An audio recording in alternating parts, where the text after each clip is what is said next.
amis. Je m'appelle Maria, je suis interprète de Frédéric en Biélorussie et aujourd'hui je voudrais vous faire visiter la ville de Brest. Nous sommes avec vous dans la région de Brest. Même on peut dire que c'est la frontière entre la région de Minsk et la région de Brest. Et derrière moi, vous voyez un grand bison.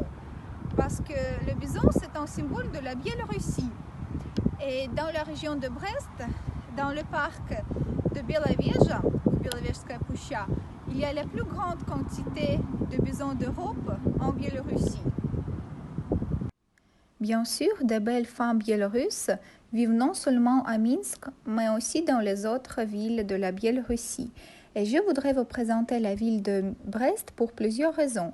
Tout d'abord, je suis d'origine de Brest et je connais très bien cette ville. Aujourd'hui, c'est une ville moderne. On pourrait dire que c'est la ville la plus européenne de la Biélorussie. Par contre, en 2019, Brest a fêté son millénaire. C'est l'une des plus anciennes villes de Biélorussie. Le centre historique et culturel de Brest, c'est la rue piétonne Sovietskaya. Ici, les gens se donnent rendez-vous. Il y a beaucoup de restaurants, beaucoup de boutiques. Et depuis de nombreuses années, il y a une tradition.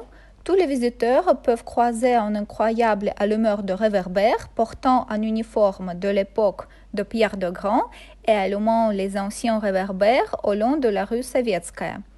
Un allumeur de réverbères était une personne dont le métier consistait l'heure venue à parcourir les rues dotées de réverbères et à les allumer. La ville de Brest est calme et très verte. Il y a des parcs et les lacs.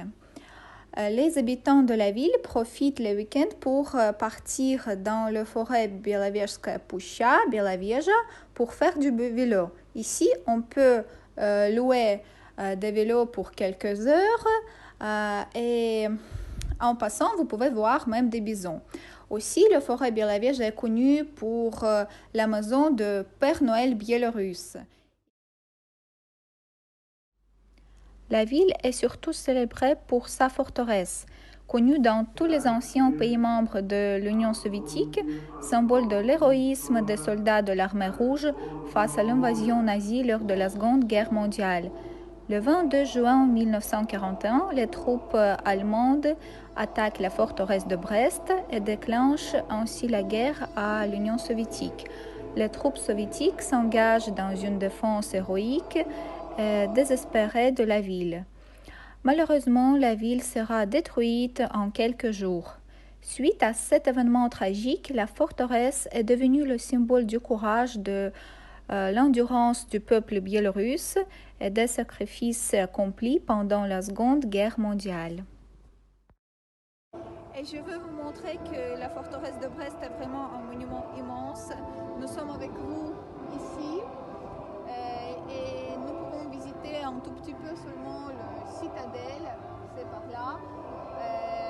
Donc on peut aussi visiter les fortifications, c'est un peu plus long. Et les catacombes, les passages souterrains aussi, c'est lié avec la forteresse de Brest. Cette musique que vous entendez, c'est la musique qui joue au fond à l'entrée de la forteresse.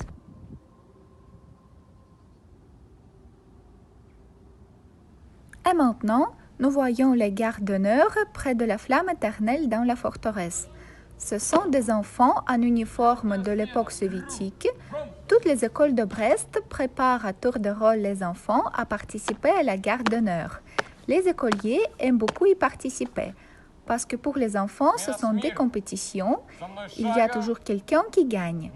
Chaque groupe d'enfants ne restera à son poste que 15 minutes.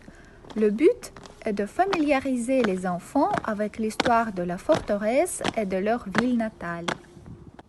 Nous venons de visiter juste une petite partie de la forteresse de Brest pour vous donner les idées de ce monument historique. Mettez le pouce bleu si vous avez aimé ma vidéo et abonnez-vous à la chaîne Les Femmes Ukrainiennes et Biélorusses pour suivre mes prochaines vidéos. Et si vous avez des questions concernant la Biélorussie, je serai heureuse de vous répondre lors de mes prochaines vidéos. À très bientôt!